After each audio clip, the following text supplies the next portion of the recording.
Welcome, George, to the show. Oh yeah, thank you for having me. I have no camera presence, so I'll apologise for looking gawky as. No. I'm actually nervous as well because this is my first time, so hopefully it goes well. Oh, so you popping your cherry?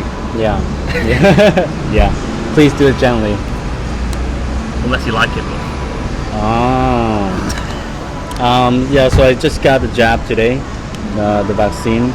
I'm gonna get the next one 21 days later. So actually, you get the privilege to like witness me having the first jab, like witness you receiving a big prick. Yeah. Yeah. So back to the topic, which today we're gonna talk about like the topic of like how whether you stay in Hong Kong or not. Like, because like I think there's a survey that had been done where 60% of the younger generation in Hong Kong, they do want to leave this city and move abroad. And meanwhile, actually, like I met you like a year or two ago at a hostel. Yeah, year and a half ago. And you were traveling the world like throughout Asia and different places. And you told me explicitly that you're gonna come back to Hong Kong and you want to live here. I thought you're bullshitting, but turns out you came back. So like just over a year later, there we are. Yeah. Met back up on Elgin Street and never looked back. Yeah, never looked back. So like, what is your reason for coming to Hong Kong? Like, obviously you love it here, but like, is there anything specific that you love about Hong Kong that makes you choose to come to Hong Kong despite the whole situation and a lot of people want to leave and you chose to come here? That's a big question, to be fair, because so as you know, I did a lot of the mainland. Yeah. And I had an inclination that I was probably going to end up in China. Yeah. Because like, I suppose you start with like vlogs. Yeah. Like, what does this place look like when you go for holiday, this kind of thing. Yeah. So I had a vibe, and I did really like the mainland. Yeah. But it never quite felt as much. Really nice. I could happily live there, but it never felt homely. And I think I mentioned this to you before, where it was literally like 20 minutes after I got off a train in Hong Kong, I was like, what's special about Hong Kong that makes you feel like it's homey? Well, that's difficult to say. Was it a community? Because you didn't know anybody when you arrived here, and it just made you feel homey. Yeah, weirdly, and I'm genuinely not sure where this comes from. Let's say I hadn't even arrived at my hostel when I decided. Yeah. But it just felt right for a very difficult to describe reason. Was it because you're from the UK and a lot of things like kind of like reminds you of the UK? For example, like the lights and like the architecture, the old buildings or whatever? Possibly. That was never a conscious reason. But subconsciously that could well be it. Yeah. Because I suppose objectively speaking, as an expat and especially as a Brit, it's very easy in Hong Kong. To move, to live, to survive, to function. Or even American or Canadian. Yeah, as any English speaking foreigner, it's not difficult. Yeah. So that might have been a subconscious reason, but it's not intentional. When I say I don't really know what my intentional reason was, it just felt homely. Yeah. It just felt right. Yeah.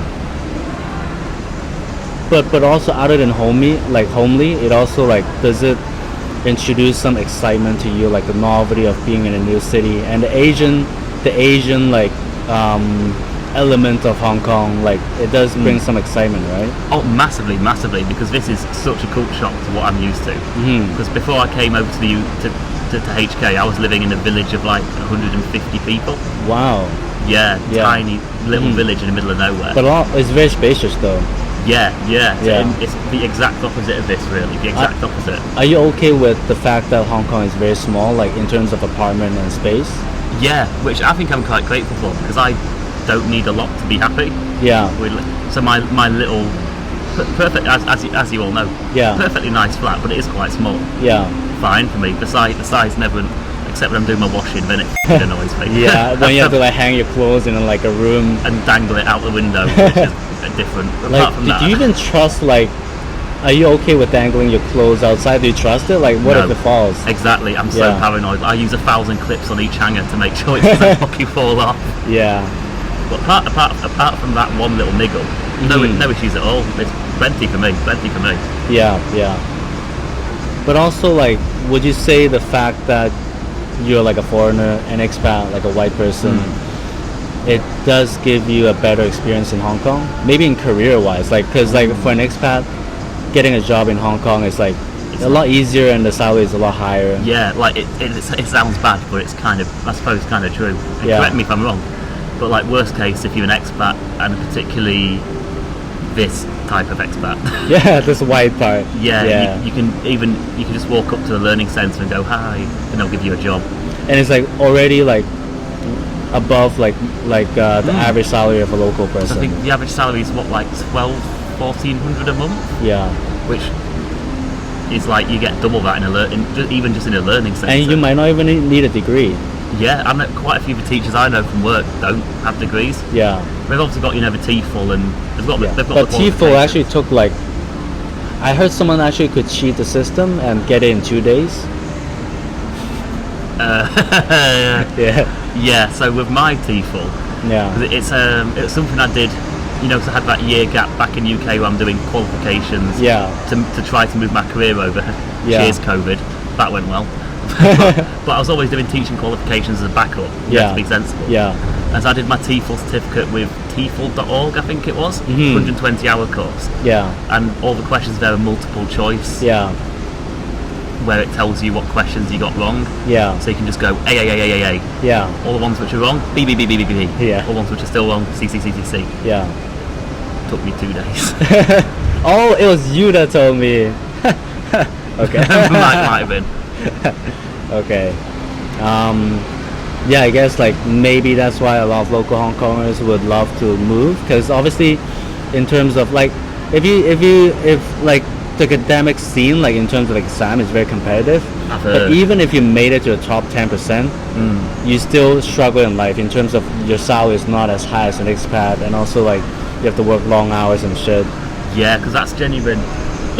So I should clarify that I love Hong Kong. I adore Hong Kong. Yeah. But every place has its issues. Yeah.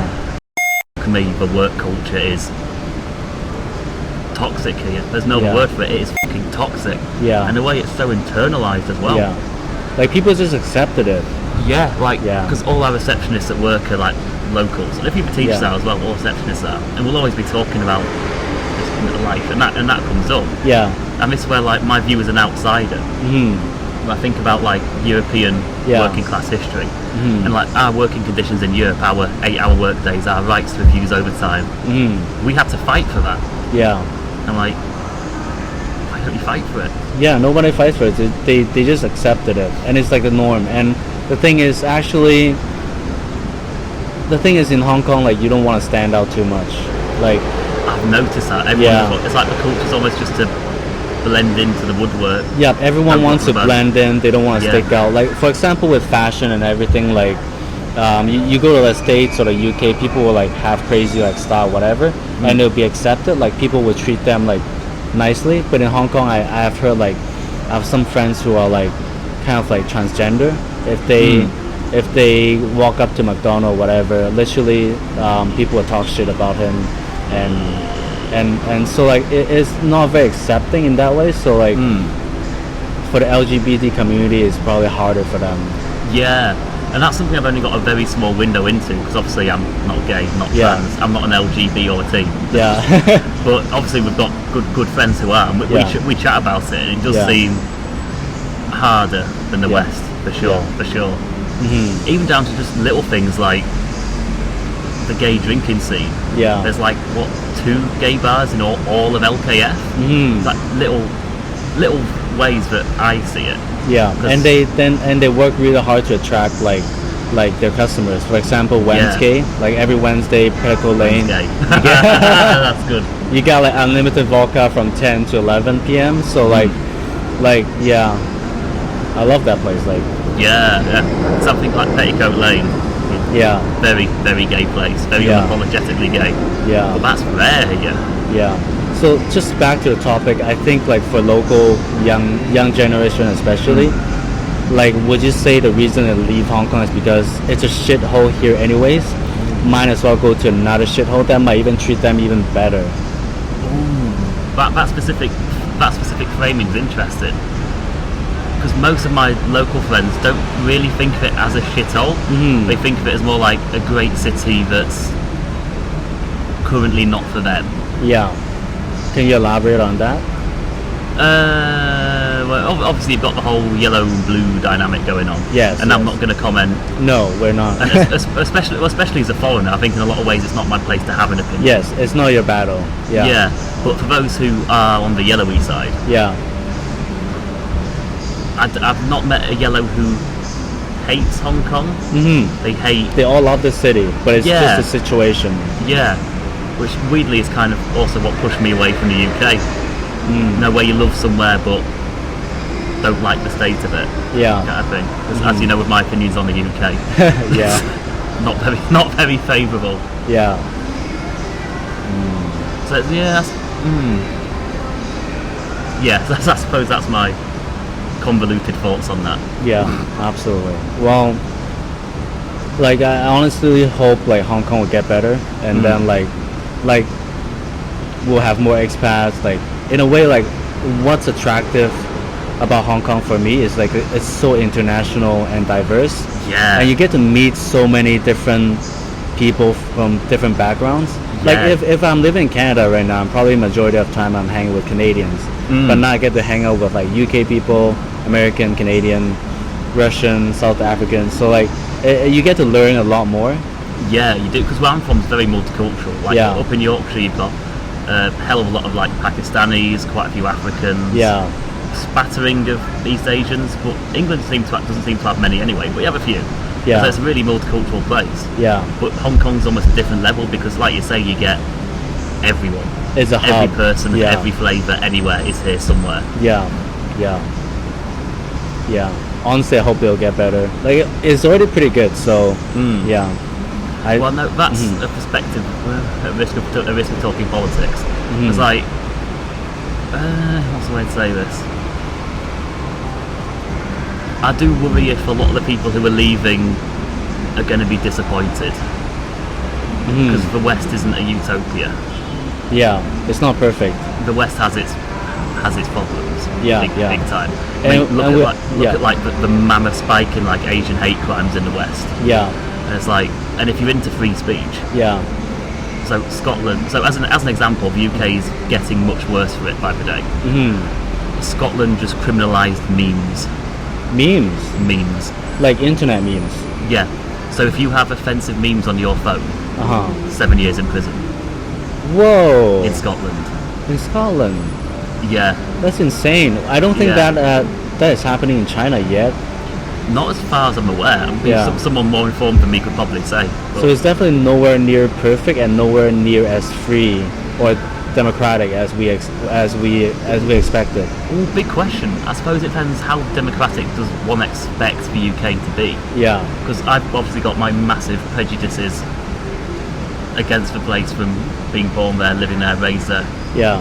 So I suppose it depends, what do they expect the UK to be? Yeah. Do they expect it to be this magic's the wrong word. Do they expect it to be this super democratic, super representative place? They're probably going to be disappointed. Because it has its issues. Yeah, It has yeah. its issues for sure. Yeah. But I think like whether they want to move to the UK or Taiwan is probably up to their decision. And I hope like this podcast, this video did help them like give some 2 cents from your part, and they could like consider and maybe do some research on those that you have touched on, those topics. And yeah, we're probably going to end the podcast here, and see you guys later. Bye. In a bit. Yep. Nice.